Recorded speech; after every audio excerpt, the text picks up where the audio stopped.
Marcus Jefferson was sitting behind his marble desk in his study when the door knocked. The voice, that of his secretary Brandy, even in her calm tone, contained a slight unease. Something was being said in that tone. It wasn't pleasant. "Mr. Jefferson, there's a visitor. No appointment, but very insistent. Her name is Eden Ross." Without closing the graphics on the screen, Marcus smiled. A slight, cold, fully controlled smile. Eden. Yes, he knew that name very well. Very well. "Send it," he said. Footsteps came from outside the office. Quick, tense steps, a little determined. When the door opened, sunlight poured in, and there stood Eden Ross, 7 months along, her black hair falling to her shoulders, wearing a blue maternity dress. Her chest was raised, her chin was lowered, her eyes blazing. Marcus felt a surge of joy at the sight. This hadn't been prepared. This was unplanned. This was exactly what he wanted. "Eden," he said, standing up. "What a surprise. What are you doing here? I'm worried about you. Is it okay for you to travel so much while pregnant?" Eden stepped across the table. She held a file, some documents, some colored pages. "I want you to listen to me for a second, Marcus. Just 1 second, because I'm only going to say this once, and you'll hear me." Of course. "Please sit down." Marcus gestured to the leather chair in the back. But Eden didn't sit down. She resisted. That was 6 months ago. Eden had put on the pregnancy test that morning and found Marcus in her arms. "We have a baby," she cried, tears of joy. Marcus's face changed as if a mask had fallen. His eyes turned icy cold. "Pregnant?" There was no warmth in his voice. "Yes, Marcus, we're going to have a baby. I feel it's going to be a girl." "No," the word came out sharp as a knife. "What do you mean, no?" "So that's it, we're not going to make this baby. You are going to finish it." Eden was in shock. "Marcus, listen to me," Marcus said, standing up. "I have a life plan. Big plans. Samantha.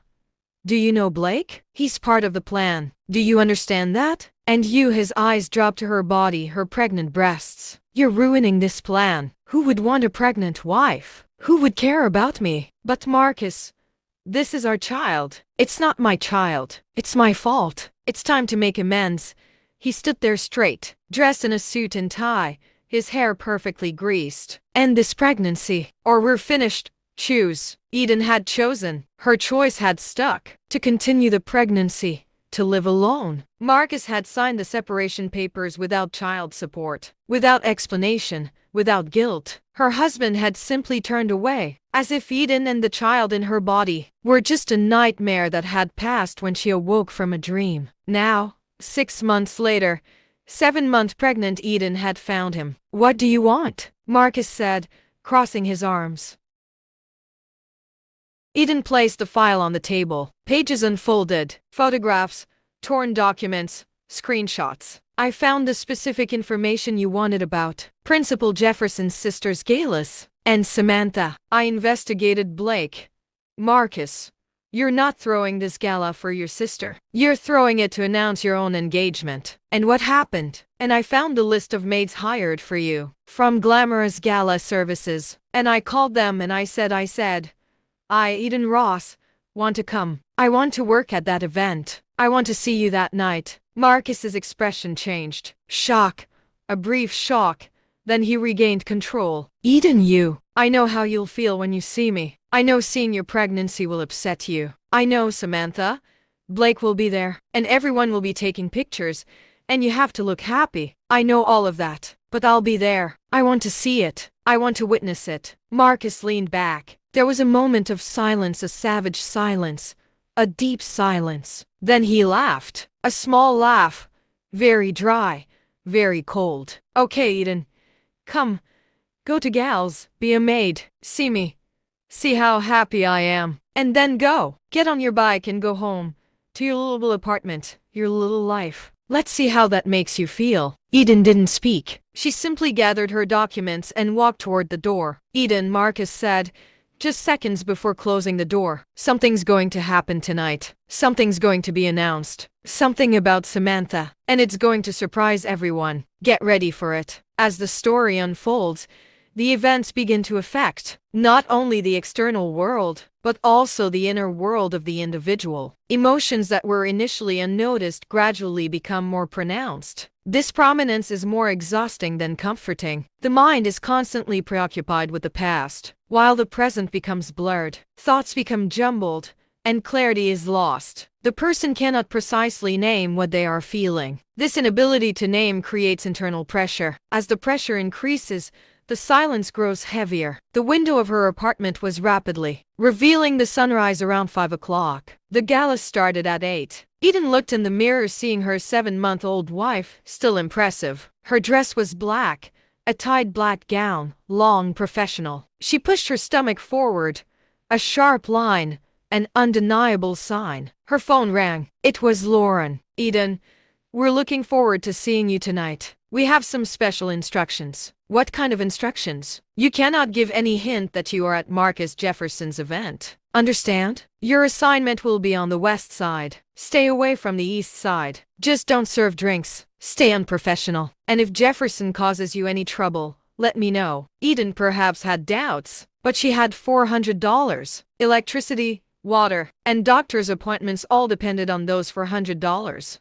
"I understand," he said. Around 6 o'clock, she called an Uber. The driver, an elderly black man, looked in the mirror. "You look pregnant. Maybe you need to wait your time." "I need to work," said Eden. "Okay then," said the driver. "But look after your sister, okay? Look after yourself." The hotel employee filled out a form upon check-in. Name, date of birth, social security number. Then he received a vest, a tray, and instructions. He was supposed to be on the west side. He was supposed to stay away from the east side. Simple, professional. But the eyes of those giving the instructions felt strange. It was as if they knew a secret and were holding on to it, reluctant to share it. The gala begins. At 8 o'clock, the doors opened and people poured in like a flood. Business leaders, celebrities, influencers. Everyone was glamorous. Everyone was beautiful. Everyone was rich. Eden strolled silently, holding trays of drinks. The walls were gold. The flowers were white and red, sadly fragrant with organs. And then Marcus was there, the center of all the light. He was wearing a white tuxedo, a gold bow tie, with Samantha beside him. Blake stood there, blonde hair, blue eyes, teeth that looked as if they had been dentate, eyes closed. She was smiling. Eden continued to wander around her tray. She didn't see Marcus, or so she pretended not to. But she felt his eyes following her. She felt he knew Eden was there, and he liked it. When the 9-hour mark arrived, the ceremony began. The speakers came forward. The principal spoke. Samantha's father spoke. And then Marcus came to the microphone. All eyes were on him.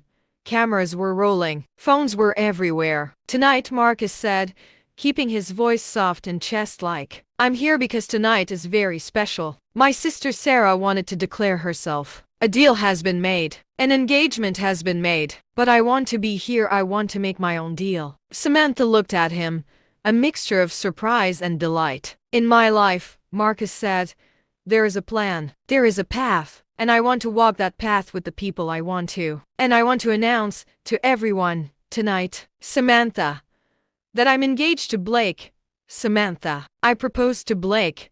She said yes. The hall erupted in applause. Samantha started crying, tears of joy. Everyone was ecstatic. Cameras flashed. A video was made, and social media pages went viral. And Marcus, in that shining light, in the midst of that jury, turned and looked west. He turned and looked at Eden. His eyes looked into her heart. And he smiled. Marcus's eyes were fixed on her. For about 5 seconds he said nothing, just looked. Eden knew that look. It was the look of triumph. It was the look of a hunter finding his prey. Then Samantha's hand touched his arm, and Marcus turned, smiled, and joined in the applause. The gala continued. The music started. The dancing began. The salads were served. Eden continued holding the tray. She offered the drinks. She smiled. She remained professional. But something inside her felt like it was bursting, a bleeding, a fear, a shiver. Marcus had planned this. Marcus's engagement announcement had been made knowing she would be here. It was a game. But who set the rules? Around 11 o'clock, The night had quieted down. Most of the guests were standing at the edge of the dance floor or sitting at tables. Eden stood on the west side, her eyes following Marcus. He was now dancing with Samantha, hugging, close, in a game of feigned happiness. Samantha genuinely seemed happy. This hurt Eden the most. She didn't deserve this. She didn't deserve Marcus, but Samantha didn't know what she deserved either. Then, something unexpected happened. From behind the stage, a bright voice emerged. A woman's voice. A literary, authoritative, powerful voice. "Stop," said the voice. The music stopped. The lights intensified. It was strange to see everyone looking surprised, but the voice had been so strong, so commanding, that everyone seemed to have stopped. A woman stepped onto the stage. It was unclear whether she was 60 or 70, but she exuded authority. She held a thick file, filled with prints, documents, and photographs. "Principal Jefferson," the woman said, approaching Marcus. "My name is Catherine Wells. I'm a journalist, and I have a very good reason not to be here today." "Your case?" Marcus's face went blank. All the color drained from him. Samantha let go of his hand. Catherine continued, "Is about your past. The dismissal, the compensation lawsuit, the complaint from a pregnant woman. Eden Ross." The room froze. Everyone leaned forward. Cameras were turned on, and social media live streaming began. "No, this," said Marcus. "This dating girl. My name is—" "I'll introduce myself," a voice interrupted. From the west, among the servants, Eden stepped forward. She placed a tray, straightened her dress, took hold of her wife, and walked toward the stage. Her eyes were locked on Marcus. "My name is Eden Ross," she said, "and I'm not just a maid here. I'm your ex-wife, Marcus. Your wife, the mother of your child." There were words that had been heard, words that had been said but never spoken. Each word seemed to pause for a second. The hall was completely silent. The cameras were flashing. Marcus's friends turned their heads away. Samantha's face was one of shock. The principal had risen to his feet. The journalist, Catherine, stepped back a little to observe, to document. "6 months ago," Eden continued, her voice trembling but firm, "I told Marcus I was pregnant, and his first response was to deceive me, to push me away, to destroy me. He told me not to have the child or we were over. He offered me money." Social media reacted instantly. Hashtags went viral. It exploded. The lights transformed into Eden and receded from around Marcus. "And I chose," said Eden.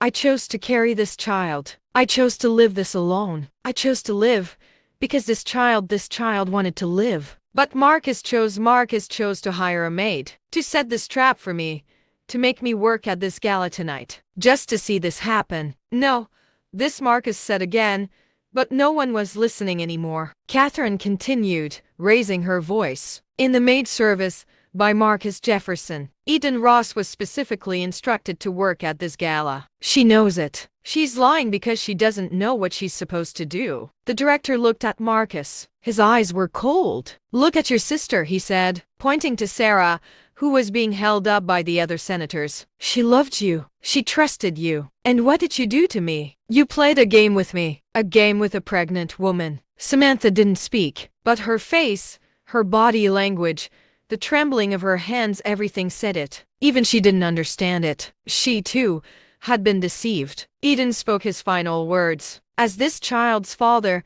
this child deserves support. Child support, medical support, emotional support. And I'm here tonight because I want everyone to know. I want the world to know who Marcus Jefferson really was, and my child's father to take responsibility." Then Eden turned, stood still in front of the cameras, and walked over to her sister Sarah. Sarah, in tears, hugged Eden.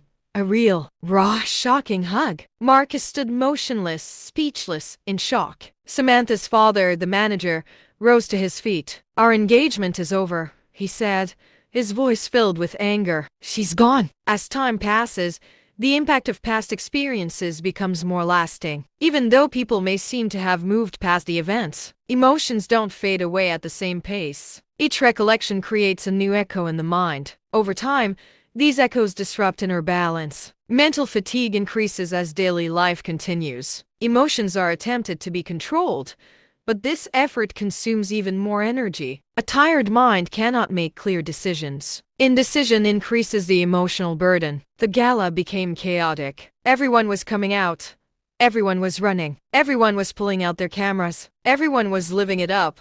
Everyone was living it on social media. Marcus's friends, business partners, investors were all asking questions, running away, refusing to answer. He was talking to journalist Catherine Eden, getting documents, writing down numbers on his phone. The director was calling the president's office. Sarah was holding Eden's hand, asking questions, offering support. And Marcus stood there, in the middle alone, with the whole world watching him. The whole world's cameras on him. The whole world's phones on him. Within 15 minutes, the video had been uploaded to social media. A camera welcomed it. It had been provided, and then another, and another, from thousands of cell phones, from thousands of angles. Hashtags had risen. The debate had erupted. The Interior Ministry had been introduced. Within an hour, the news media were on stage. Cameraman, reporter, sound engineer. The reporter's question, "Are you manager Marcus? Are you Jefferson? Can you answer about your pregnant ex-wife?" Marcus said nothing. He ran away. He left the hotel, jumped into a private car, and drove off. But the internet didn't forgive it. The internet didn't forget. The internet spread it. It spread. It flew. Movies, videos, screenshots, stories, debates, condemnations. By the director, to business leaders, investors, the public. Marcus Jefferson's image collapsed in an hour. He saw the clashes. He resigned within 5 hours. From the council, from the director, from the head. But for Eden, that night was a storm. Then, after midnight, she, Sarah, and Catherine stood outside the hotel, on the street, in the cold air. Sarah held the heater.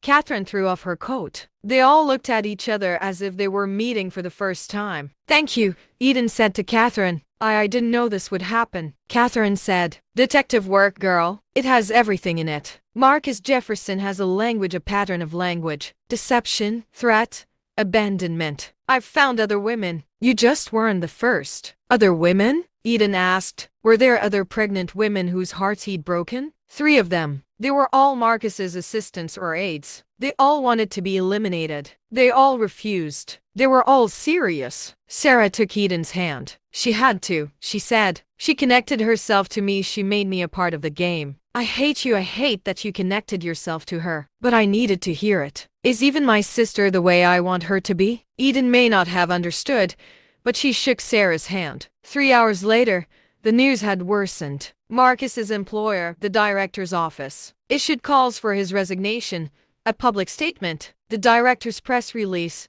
"My son's behavior has shamed me. He is not a man. He's a stage actor. He has brought honor to my family.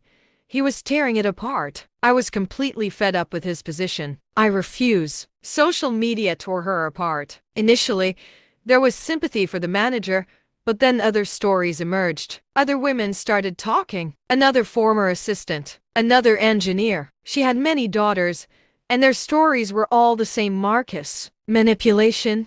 Abandonment. During the gala and the 9 hours that followed, director Marcus Jefferson's career was ruined. Businesses walked away. Investors withdrew. Media coverage was cut off. Truly painful. Painful. And Eden slept that night in a hotel room with Sarah and Catherine. For the first time in 6 months, she slept without stress. She felt her baby in her belly, and she told her baby, "We did it. We did it. We won." From the outside, everything seems calm.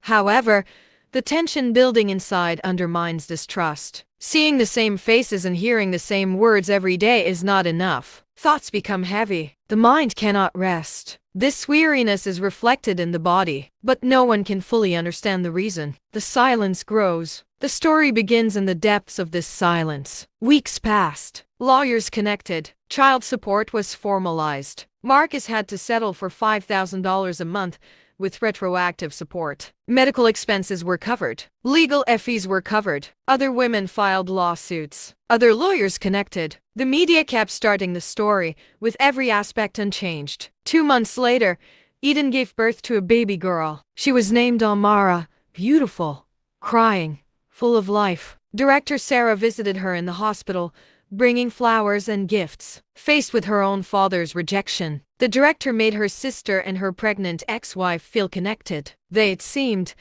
began to form a family. Catherine, the journalist, published Eden's story. A major article, broken down into parts, became the subject of podcasts and was turned into books. Pregnant and Trapped, the true story of Principal Marcus Jefferson. Millions read, listened to, and shared it. The principal left the country within 6 months to keep the secret, to hide his face, to start his life over somewhere else, under a different name, hopefully to become a better person. And Eden, Almara with her, with Sarah, with Catherine, a new life began. There was support, there was money, there was hope. This pregnant woman, this trapped woman, this abandoned woman, she won. She stood up, she chose to speak, and the world listened. 9 months later, Eden spoke at a conference about pregnant women's rights, about the trap, about male power. Her own story. There was no comment from the director but millions from the public. Support,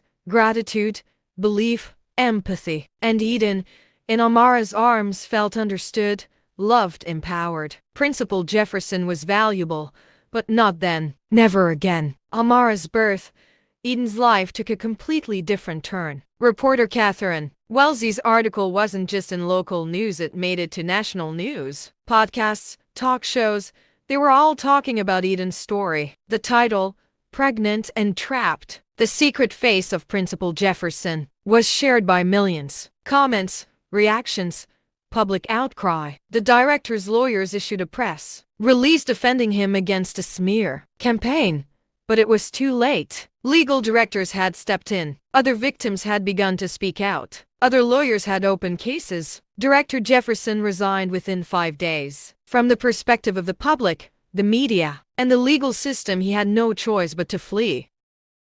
Eden was in the hospital with Almara.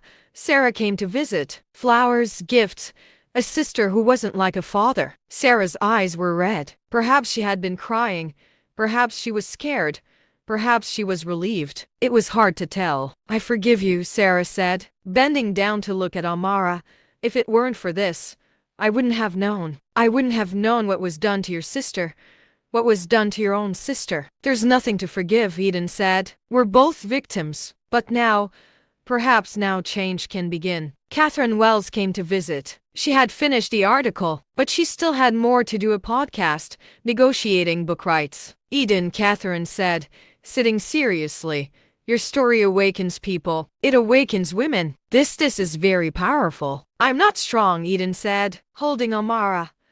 I just want a mother for my child. You are more than that, Catherine said. You are a symbol, not a victim, but a witness, a spokesperson. After leaving the hospital, Eden's life sped up. Sarah found her a place to live, an apartment. Safe, clean, inexpensive, but honest. Lawyers finalized child support. News channels requested interviews. Podcast producers sent invitations. Her social media accounts were flooded with messages day and night. A month later, Eden made a momentous decision. She held a press conference. Journalists, cameras, faces, everyone was there to record her speech. My name is Eden Ross, she said, holding Almara in her arms in front of the camera. 6 months ago, I was trapped and abandoned by a man. But I didn't stay silent. I spoke out. And now, other women are speaking out. Other victims are speaking out. We are speaking out. This gala, I wasn't just a maid. I was an acquaintance. I was a witness. I claimed responsibility. And today, I say to all pregnant women, all abandoned women, all trapped women, raise your voice. Speak up. Defend yourself. Because I did. And I am here. I am strong. And my daughter, Almara, she will be strong. The video went viral. Millions shared it.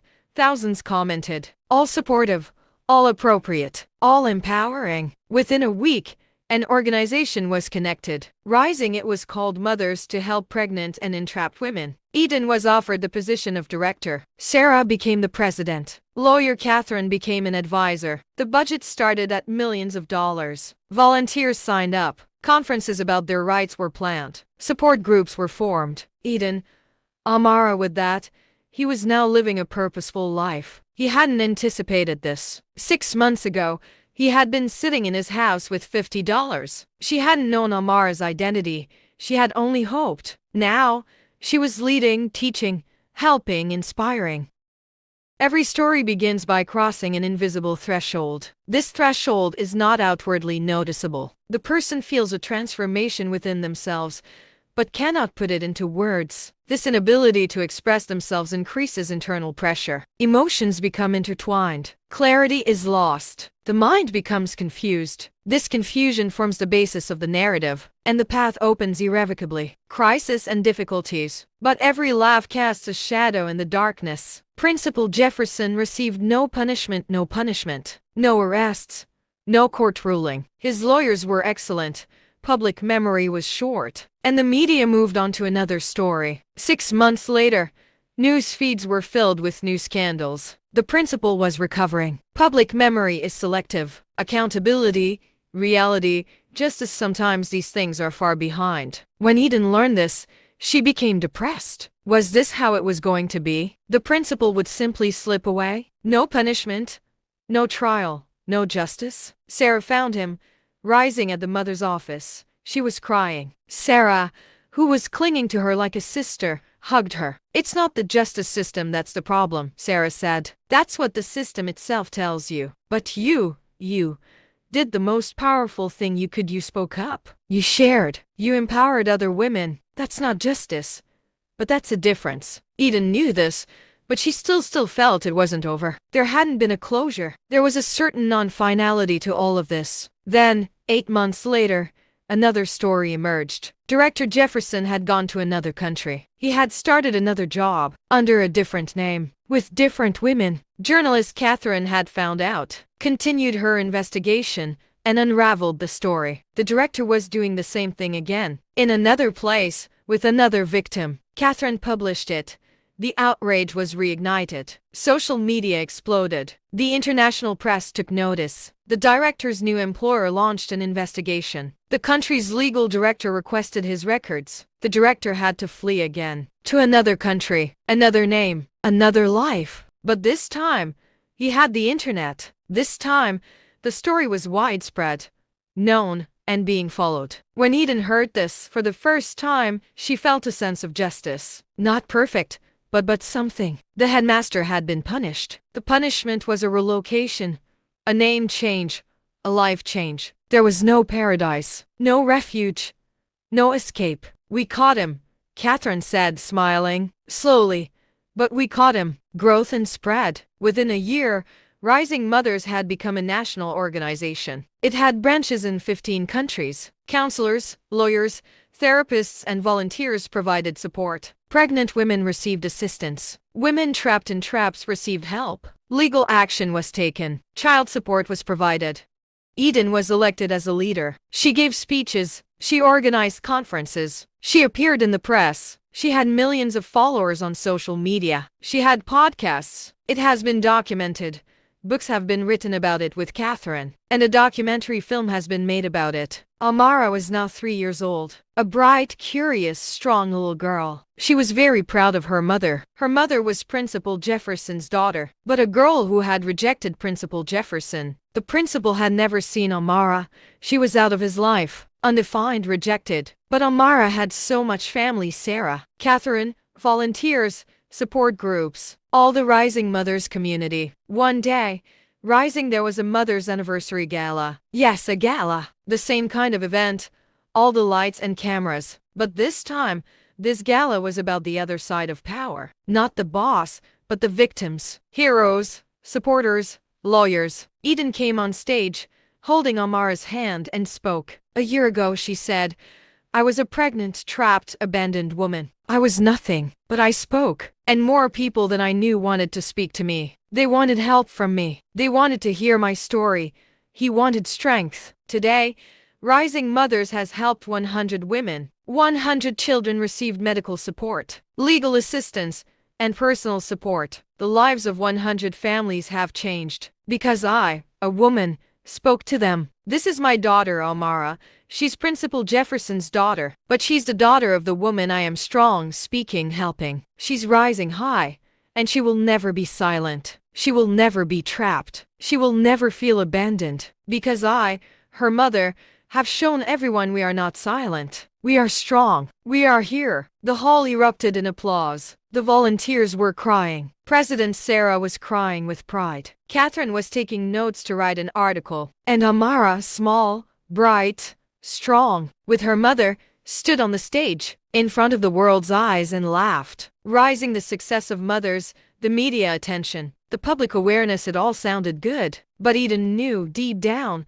that nothing was entirely celesci. Principal Jefferson was still there. Principal was still alive. Principal was still talking about women. He was in other countries under other names, but with the same pattern. Trap, manipulation, abandonment. Catherine's investigations, her story, continued to uncover other victims. One was a woman who became pregnant and was abandoned within a week of the director's time working in Australia. Another, in Canada, the same story. Another, in Brazil, entrapment, abandonment, no support. They all sent a message to Eden. They were all grateful for her support, but they all wanted an answer to one question: can we get justice from her?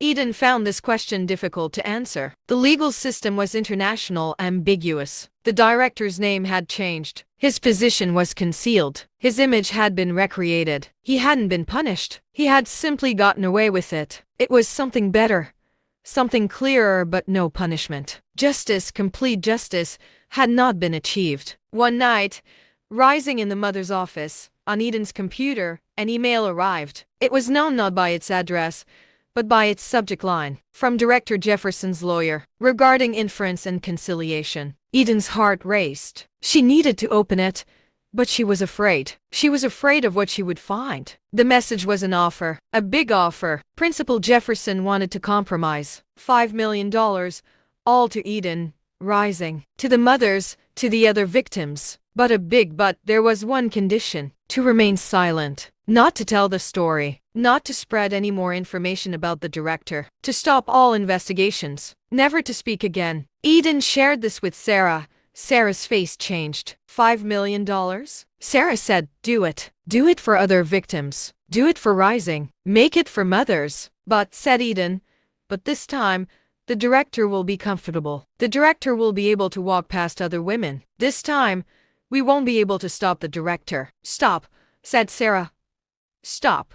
Take the money. It's not your job to stop him. Eden knew this, but it was known. Something deeper. This money was silence money. This was trap money. This was repression money. This was what the director was doing, setting traps, repression, buying silence. And he knew himself to be unbuyable. In the early hours of the morning, Eden wrote back, no $5 million, $10 million, $100 million, no. I will not be silenced. I will keep speaking. About the manager, about the other victims, about everyone. Money cannot stop us from starting. The response came quickly. His lawyer reacted angrily. You'll regret this. We'll file a lawsuit. We'll put your name in the complaint file. We'll surround your name with other procedures. We'll fight you. Eden had consulted with her lawyer. His response was clear. These are lies, threats. Keep going. Raise your voice. But it wasn't easy for him to do. The flow of daily life is enough to mask inner restlessness. One thinks they can maintain this for a while, but every suppressed emotion eventually makes itself felt. This feeling is disturbing. Sleep is interrupted. Thoughts repeat themselves. The mind gets stuck on the same point. This fixation makes progress difficult. One cannot escape confronting oneself. The story begins on the threshold of this confrontation.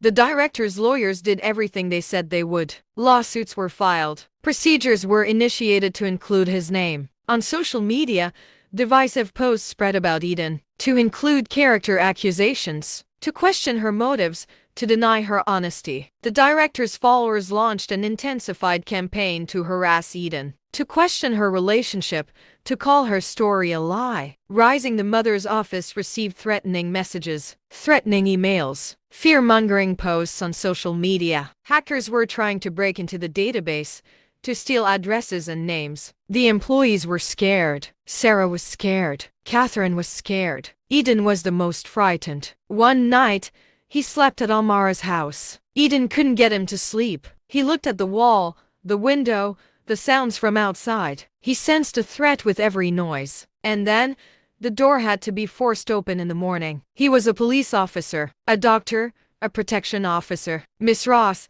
the agent said formally, "we've received a warning. Your life is at risk. Will you set up a protection team? Will you change your security?" Eden replied in shock. "No, I won't. I won't be quiet." "Principal Jefferson's lawyers are pursuing legal action," the agent said, "but the more serious threats are on social media. We take them seriously. You should too." This day changed Eden. She understood there was a price to pay for speaking out. A heavy price. The price of a life-changing reality. Security, protection, anxiety. But she knew she wouldn't stay silent. She was known. She was valuable. Whatever it was to speak out. A week later, he held a press conference. About the threats, about the director's pressure, about the buying of silence. He spoke, openly, honestly, fearfully, but resolutely. "Principal Jefferson," she said on camera, "is trying to silence me. He's trying to intimidate me. He's trying to beat me up. But he's going to fail. Because I, and the other women, we are here. We will speak. We will speak louder. We will never be silent." Viral again. Bigger, stronger, angrier. Social media took the lead. The same campaign against the principal, but in a different direction. His supporters, thousands, millions, stronger. The principal's lawyers stopped the threats. The principal's press went silent. He understood he had failed. He had failed to crush Eden. Court process. For months, the legal case continued. Eden's lawyers fought alongside the director's lawyers. The legal team had reviewed the complainant's files. The director's chosen side had used false evidence to bring charges. A month later, the judge had made his decision. The case was dismissed. The director's lawyer had to pay. If there was no conviction, Eden's lawyer's fees. The director was in another country, under a different name, but he was the legal risk taker, the legal pallet if there was no conviction.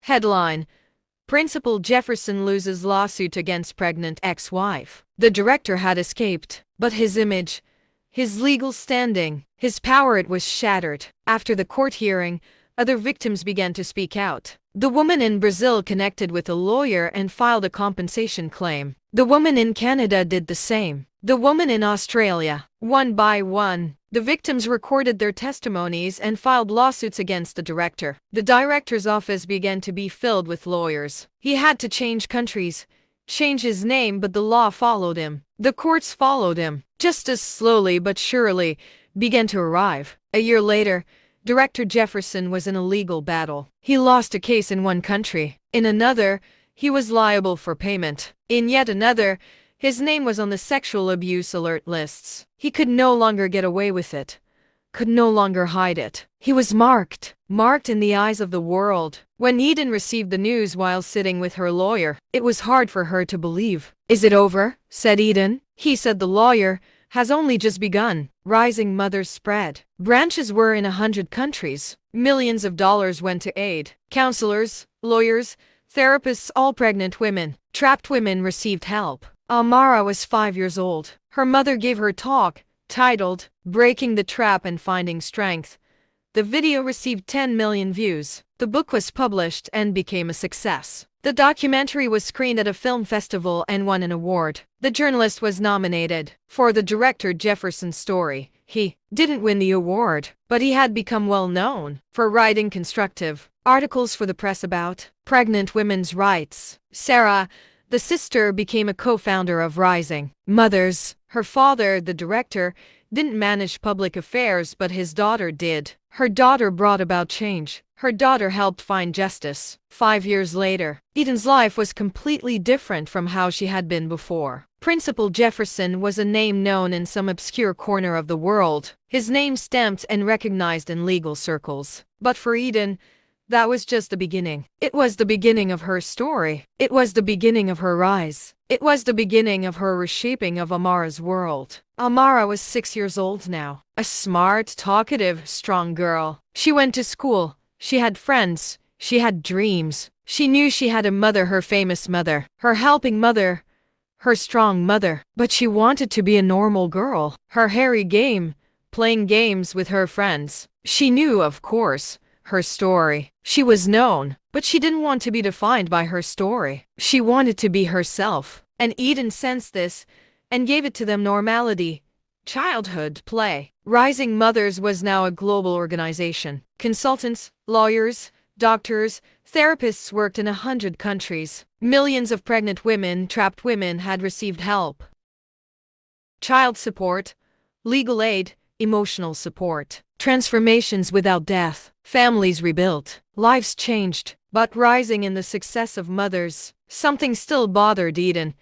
It was its institutionalization. It was magic, but it hadn't remained personal. Whereas from the gala, from the first speech, Eden's power, it had become personal, individual, partial, real. One night, in the accounting office, Eden sat beside Amara, who was sleeping in her lap. She was thinking about it, about why it all started, the manager's trap. His diminishment, his deepening. She hadn't stopped the manager ever. She hadn't held him back. But she had saved others. She had empowered other women. Perhaps, thought Eden, perhaps this would be enough. But then another email arrived. The manager was from another country. He was found to be working for another company under a different name, with other women in other traps, other pregnant women. A stirred in Eden's heart. Anger, yes. But it was the same thing, a lack of desire. She could never stop the headmistress. But other women, perhaps yes. Catherine she had met with Wells.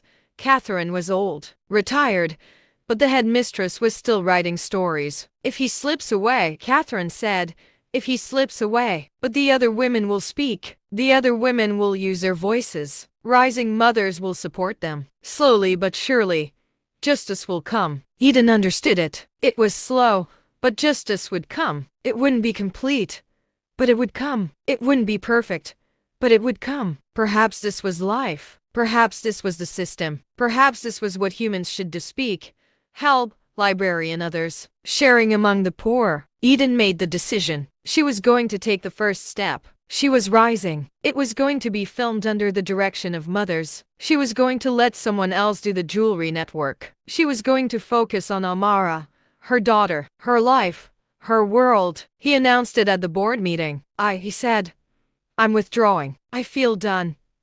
I feel finished. Rising. Mothers has grown up. She needs someone more mature. I myself want to focus on Amara, on normalcy. Sarah gasped, disappointed. But you are the founder. You're the symbol. I am the first victim, said Eden, the first spokesperson. But I never want to be a victim. I want to be a human being. I want to be a mother. I want to live. Catherine seemed to understand. She nodded her head. Okay, she said. Go. Live. Raise your daughter. We'll take care of things here. 6 months later, Eden had left the job. Another woman took over management. The organization continued. It maintained its success. But Eden was no longer important. She had become quiet. But this time, she had chosen silence. After life, Amara and Eden's new life began. The house was small but beautiful. There was a garden, flowers, normalcy. Amara went to school, made friends, and started playing. Eden began working in the field as a psychology counselor, working with pregnant women, but in an illustrated, psychiatric, personal way. The media had stopped following her. Twitter was starting to forget about her. New scandals, new stories, new celebrities. Eden, once viral, but viral obsession happens quickly. At times, he thought about it, about being quickly forgotten. But it was comforting. The same thing. Comfort, silence. Comfort, normal. Comfort, simple life. But then, messages came from pregnant women. They were trapped. I followed you, they wrote. I was empowered by your story. I decided to speak out. Thank you. And every message reminded me of Eden. What she did was important. She hadn't stayed silent. She had saved. And now, other women are doing it. Other women are speaking out. Other women are building libraries. Other women have gained strength. The torch had passed to other hands, to other women. This was that torch. 10 years later, Amara was a young woman, with the charm and strength of her mother, but in her own way. She had become a student activist. Pregnant women's rights, student rights, women's rights. She had created accountability. She had spoken out. She had helped. She had stories of being president. of being president, but she never felt uncomfortable. Amara had been invited to speak at a conference about the rights of pregnant women. She had gone with her mother. Eden had been a spectator, thoughtful and sensitive. Amara came onto the stage, young, strong, sharp-witted. She spoke. "My mother," she said to the cameras, "was a pregnant woman, trapped, abandoned, subjugated. But she spoke. She is in the rescue. I am not the daughter.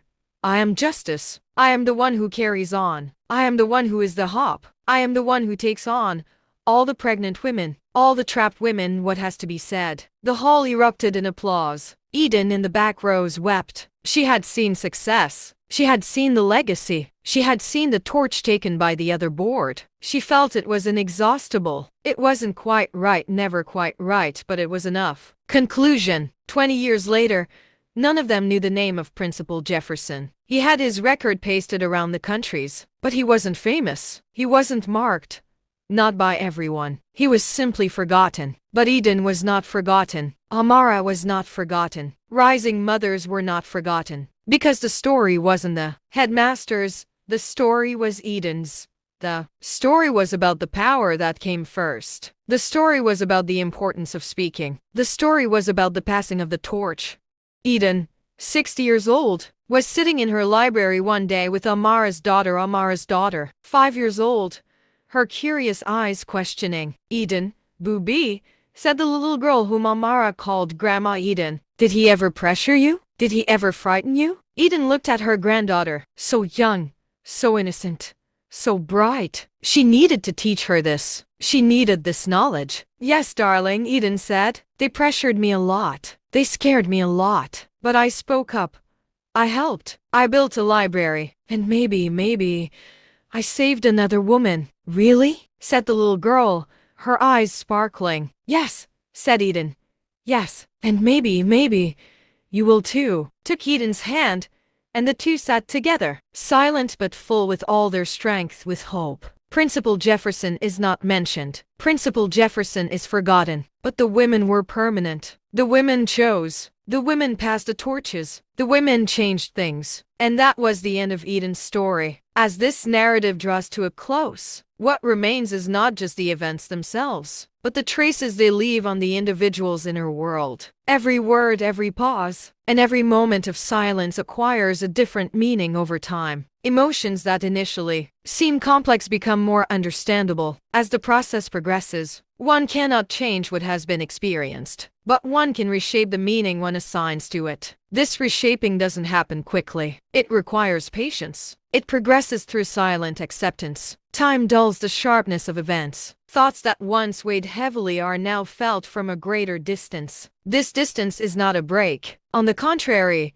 it is a healthy separation. Through this separation, one sees the past more clearly. Emotions settle into place. The mind doesn't constantly revolve around the same questions. The point the story reaches isn't where everything is resolved, but a more balanced perspective emerges from the chaos. This perspective doesn't judge what happened. It simply accepts it. As acceptance increases, the burden lightens. One can move forward without forcing oneself. The emotions that have accumulated throughout the narrative gradually subside here. Each scene, each emotion finds its place. Some are left behind, others are carried over as lessons. This carrying over is not a necessity, but a choice. One decides what to take with them. At this point, the story feels less like an ending and more like a pause. It's like a space opened up for catching one's breath. It offers an opportunity to re-examine what happened. This re-examination is not hasty, nor is it judgmental. It is simply honest. Each story resonates differently with the viewer. This narrative doesn't aim to offer definitive answers. It leaves questions. These questions, combined with the viewer's own experiences, give rise to new thoughts and create new perspectives. When the story is complete, what remains is silence. But this silence is not empty. It carries meaning. It opens up space for thought. It allows one to hear their own inner voice more clearly. And perhaps that's where the real value lies. If the narrative's impact lingers after it ends, it has fulfilled its purpose. Because some stories never end. They only change form. They continue to live on in the viewer's heart. This journey concludes with a closing, but its effect is the beginning of a new awareness. and every awareness means getting a little closer to oneself.